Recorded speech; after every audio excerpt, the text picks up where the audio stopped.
아바샤가 왕위에 오를 때 나이가 25세라 예루살렘에서 29년 동안 다스리니라. 그의 어머니의 이름은 여호와따니요 예루살렘 사람이더라. 아마샤가 여호와께서 보시기에 정직하게 행하기는 하였으나 온전한 마음으로 행하지 아니하였더라. 그의 나라가 굳게 섬에 그의 부왕을 죽인 신하들을 죽였으나 그들의 자녀들은 죽이지 아니하였으니 이는 모세의 율법책에 기록된 대로 함이라. 곧 여호와께서 명령하여 이르시기를 자녀로 말미암아 아버지를 죽이지 말 것이요 아버지로 말미암아 자녀를 죽이지 말 것이라. 오직 각 사람은 자기의 죄로 말미암아 죽을 것이니라 하셨더라. 아마샤가 유다 사람들을 모으고 그 여러 족속을 따라 천부장들과 백부장들을 세우되 유다와 베냐민을 함께 그리하고 20세 이상으로 기수하여 창과 방패를 잡고 능히 전쟁에 나갈 만한 자 30만 명을 얻고 또 은 100달란트로 이스라엘 나라에서 큰 용사 10만 명을 고용하였더니 어떤 하나님의 사람이 아마샤에게 나와서 이르되 왕이여 이스라엘 군대를 왕과 함께 가게 하지 마옵소서. 여호와께서는 이스라엘 곧 에브라임 자손과 함께하지 아니하시나니 왕이 만일 가시거든 힘써 싸우소서. 하나님이 왕을 적군 앞에 엎드려지게 하시리이다. 하나님은 능히 돕기도 하시고 능히 패하게도 하시나이다 하니 아마샤가 하나님의 사람에게 이르되 내가 100달란트를 이스라엘 군대에게 주었으니 어찌할까. 하나님의 사람이 말하되 여호와께서 능히 이보다 많은 것을 왕에게 주실 수 있나이다 하니라. 아마샤가 이에 에브라임에서 자기에게 온 군대를 나누어 그들의 고향으로 돌아가게 하였더니 그 무리가 유다 사람에게 심히 노하여 분연히 고향으로 돌아갔더라. 아마샤가 담력을 내어 그의 백성을 거느리고 소금 골짜기에 이르러 세일 자손 10,000명을 죽이고 유다 자손이 또 10,000명을 사로잡아 가지고 바위 꼭대기 올라가서 거기서 밀쳐 내려뜨려서 그들의 온몸이 부서지게 하였더라. 같이 봅니다. 아마샤가 자기와 함께 전장에 나가지 못하게 하고 돌려보낸 군사들이 사마리아에서부터 베드론까지 유다 성읍들을 약탈하고 사람 3,000명을 죽이고 물건을 많이 노략하였더라. 아멘. 요아스의 뒤를 이어서 그의 아들 아마샤가 왕이 되었습니다. 아마샤는 25세에 왕이 되어 29년간 다스렸습니다. 오늘 본문 2절에 보면 아마샤는 여호와 보시기에 정직히 행하였으나 온전한 마음으로 행하지는 않았다라고 평가합니다. 이 아마샤는 아주 큰 악을 행하지는 않고 전반적으로는 괜찮은 행동들을 보였습니다. 하지만 그 마음이 온전히 하나님을 향하지는 않았다는 겁니다. 우리가 오늘 읽은 본문의 말씀은 아마샤가 여호와 보시기에 정직하게 행한 모습, 다시 말하면 아마샤의 좋은 모습을 기록하고 있습니다. 먼저 3절 4절은 아마샤가 율법의 말씀대로 행했음을 보여줍니다. 아마샤는 왕권을 강화시킨 후에 아버지 요아스를 죽였던 신하들을 잡아 죽입니다. 우리가 어제 본 24장 26절 말씀에 따르면 요아스를 죽인 신하들은 사밧과 여호사밧인데 이들은 이방 여인의 소생이었습니다. 이방 혈통의 신하들이 기름 부음 받아 세운 유다의 왕을 함부로 죽인 겁니다. 그것이 죄가 됩니다. 그 죄에 대한 심판이 아마샤를 통해서 이루어진 겁니다. 그러나 아마샤는 사밧과 여호사밧은 잡아 죽였지만 그 자녀들은 죽이지를 않았습니다. 그것은 율법의 말씀을 따른 것입니다. 율법은 아버지의 죄 때문에 죄 없는 자녀들이 억울하게 함께 죽임당하는 것을 금하고 있습니다. 아마샤는 그 율법의 말씀대로 순종한 것입니다. 만약 아마샤가 아버지를 위한 복수심에만 사로잡혀 있다든가 또는 후환의 가능성을 완전히 없애고 싶었다면 자녀들까지 다 제거를 했을 겁니다. 하지만 아마샤는 자신의 복수심이라든가 미래의 안정보다는 말씀에 순종하는 길을 택합니다. 바로 이 모습이 여호와 앞에 정직하게 행한 모습입니다. 오늘 우리도 여호와의 말씀에 온전히 순종하는 것을 힘써야 합니다. 복수심이라든가 증오심, 시기심 같은 내 감정에 휩쓸려서 말씀을 어기면 안 될 겁니다. 또한 미래의 안전을 좀 더 구축해 보려고 말씀을 어기는 길로 나가서도 안 될 겁니다. 말씀을 어기면서까지 안전을 추구하면 사실 진정한 안전의 보장이 되지 못합니다. 말씀에 순종하는 것이 가장 안전한 길입니다. 말씀에 순종하면 하나님께서 보호해 주시고 지켜주시기 때문입니다. 아마샤가 보인 이 순종의 모습을 여러분도 잘 기억하시고 언제나 내 감정보다 말씀을 앞세우기를 바랍니다. 또한 미래에 안정적으로 보이는 길보다 말씀에 순종하는 길을 늘 택할 수 있기를 바랍니다. 5절부터 12절까지 말씀은 아마샤가 에돔과의 전쟁에서 다르게 행한 모습을 또 보여주고 있습니다. 아마샤는 왕권이 강화된 후에 에돔과의 전쟁을 준비했습니다.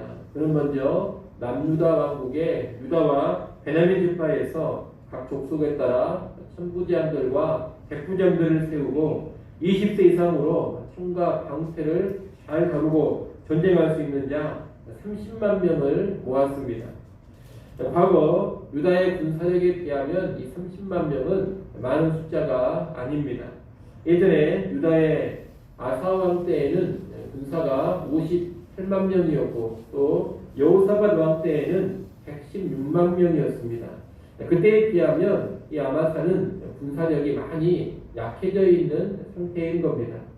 그래서 아마샤는 군사의 수를 확보하기 위해서 북이스라엘 왕국에서 큰 용사 10만 명을 은 100달란트를 주고 고용했습니다.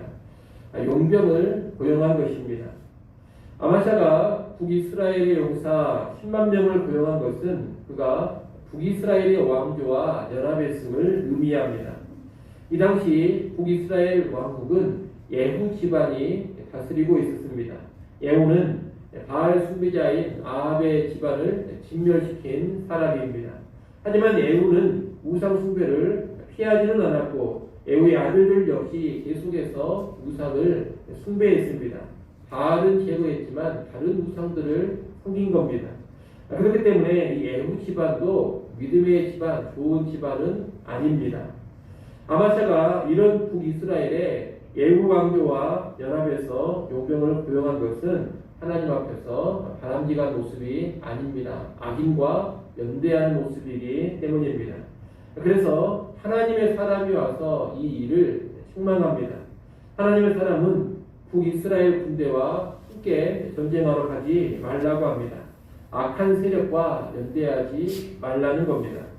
만약 북이스라엘 군대와 함께 간다면 전쟁에서 패배할 것이라 그렇게 경고를 합니다.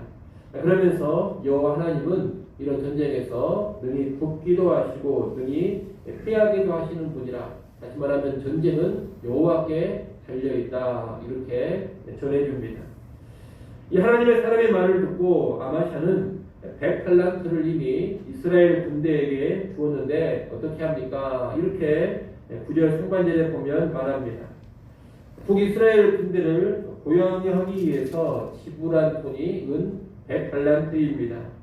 그런데 북이스라엘 군대와 이제 함께 가지 않으면 그 돈을 그대로 날려버리는 일이 됩니다. 그 돈을 어떻게 하느냐 이 말입니다. 한마디로 은 100달란트가 너무 아깝다는 겁니다. 은 100달란트는 무게로 따지면 3.4톤에 해당되는 양입니다. 은 3.4톤이기 때문에 그렇고 적은 액수는 아닙니다. 상당한 양의 비용입니다. 이런 은 100달란트로 인해 주저하는 아마샤에게 하나님의 사람은 9절 하반절에 답을 줍니다. 9절 하반절 말씀 한번 보십시오. 거기 보면 하나님의 사람이 말하되 여호와께서 능히 이보다 많은 것을 왕에게 주실 수 있나이다 하니라, 이렇게 되어 있습니다. 하나님의 사람의 말이 뭡니까? 은 100달란트를 손해본다 하더라도 하나님을 의지하고 말씀에 따른다면 여호와께서 더 많은 것으로 갚아주신다. 이런 이야기입니다. 이 하나님의 사람의 말을 듣고 아마샤가 하나님의 명령을 따릅니다. 그는 에브라임 군대, 다시 말해 북이스라엘에게서 자기에게 온 군대를 유다의 군대와 분리시켜서 고향으로 돌려보냅니다. 그러자 북이스라엘 군대는 크게 화를 내면서 돌아갔다고 합니다. 전쟁에 나가야 전리품도 얻고 소득도 많이 올릴 수가 있는데 그 일이 무산되었기 때문에 북이스라엘 군대가 화를 내면서 돌아간 것입니다. 40만의 병력에서 북이스라엘의 군사 10만 명을 돌려보냈기 때문에 군사수가 많이 줄어들게 됩니다. 군사수가 많이 줄어서 마음이 위축될 수도 있었겠습니다만 아마샤는 담력을 내어서 에돔을 쳤다고 합니다. 그는 소금 골짜기로 가서 세일 자손, 다시 말해 에돔 자손 1만 명을 죽이고 또 1만 명을 사로잡아서 모두 죽입니다. 큰 승리를 거둔 것입니다. 그리고 이 큰 승리로 인하여서 많은 전리품도 함께 거둘 수가 있었을 겁니다. 아마샤가 이렇게 손해를 감수하면서까지 하나님의 말씀에 순종했을 때 하나님께서 큰 승리와 이익을 주신 겁니다. 우리는 여기서 손해를 감수하면서도 순종할 때 결국에는 유익이 된다는 것을 배우게 됩니다. 종종 우리 주변에 보면 손해보는 것이 아까워서 하나님 말씀에 순종하지 못하는 사람들을 보곤 합니다. 하지만 여러분, 손해보는 것이 아까워서 불순종한다면 결국에는 더 큰 손해를 본다라는 것을 알아야 됩니다. 우리 하나님 말씀에 순종하느라 손해를 본다면 반드시 하나님께서 더 많이 채워주시고 또 좋은 것으로 갚아주십니다. 이것을 믿고 나아가는 것이 신앙인의 삶인 겁니다. 여러분들 이것을 잘 아시고 손해보는 것에 연연하지 마시고 언제나 말씀에 순종하는 삶 앞세우시기를 바랍니다. 그리고 말씀에 순종하는 것이 언제나 궁극적인 복이 되고 이익이 된다는 것을 꼭 확신하시기를 바랍니다. 그런 삶 잘 살아갈 때 하나님께서 복의 복을 더하여 주실 겁니다. 오늘 본문의 마지막 절인 13절은 아마사가 돌려보낸 북이스라엘 군사들이 유다의 성읍들을 약탈한 일을 말하고 있습니다. 고향으로 돌아가라는 명령을 받은 북이스라엘 용병들은 전쟁에 나가서 전리품을 얻을 기회를 상실해서 무척 화가 났습니다. 그래서 그들은 사마리아부터 베포도네까지 유다 성읍들을 약탈하고 유다 백성 3,000명을 죽였습니다.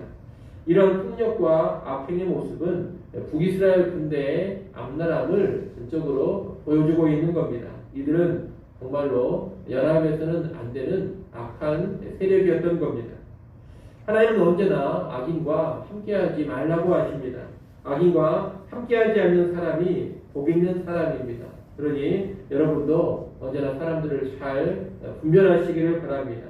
이익이 있을 것 같다 생각해서 아무하거나 쉽게 어울려서는 안 됩니다. 또 유익이 있을 것 같다 해서 악인임에도 불구하고 연대를 하려고 해서는 안 됩니다. 사람들 언제나 잘 살피시고 그들이 악한 사람들이라면 그들을 멀리할 줄 알아야 합니다. 그것이 지혜로운 것이고 그것이 복된 길입니다.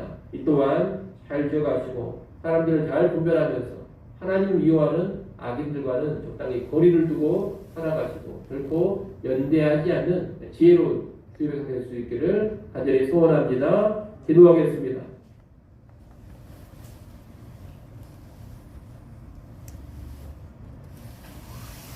하나님 아버지, 아마샤가 여호와 하나님 앞에서 정직하게 행한 모습들을 보았습니다. 악한 사람, 악한 세력과 연대하지 않는 모습을 보았습니다. 또한 손해를 감수하더라도 순종해야 될 말씀 앞에 순종하는 모습을 보았습니다. 오늘 우리도 이런 삶으로 나아가게 하여 주시옵소서. 사람들과 함부로 연합하지 않게 하시고 어떠한 사람인지를 잘 살피고 관계를 맺기를 소원합니다. 하나님을 대적하는 자들, 악을 행하는 자들과 결코 연합하지 않게 하여 주옵소서. 또한 손해에 집착하기보다는 순종하는 삶에 큰 의미를 두고 살아가기를 원합니다. 손해에 연연하여서 말씀 어기는 일 없게 하시고, 손해가 있다 하더라도 언제나 순종할 말씀에는 순종할 수 있는 주의 백성들 되게 하여 주시옵소서. 오늘 이 시간도 우리를 깨워주시고 하나님 앞으로 불러주셔서 감사합니다.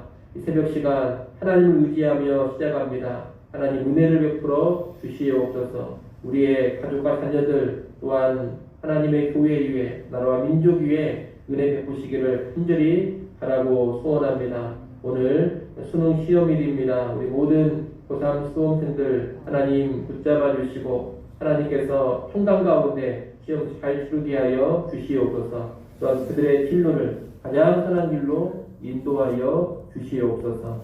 예수님의 이름으로 기도드리옵나이다. 아멘.